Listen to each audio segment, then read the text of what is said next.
So now, let's see how we can work around with palette knife effect inside of Corel Draw.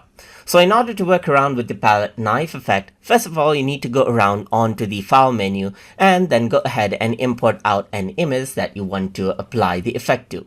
So I'm just going to go around over here and select this particular image, let's say for example, and then bring this in, drag the image in right here just like this.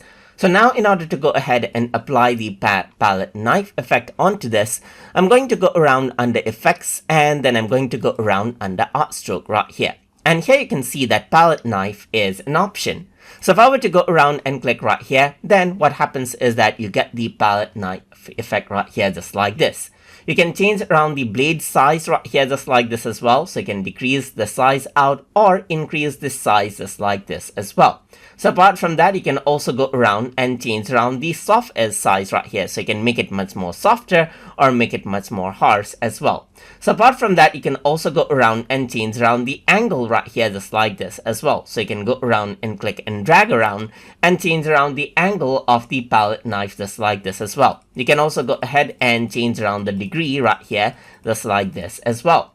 So that is how you can go ahead and apply out the palette knife effect inside of Corel Draw. So hope you guys learned something as always. And as always, please like, comment, share, and subscribe.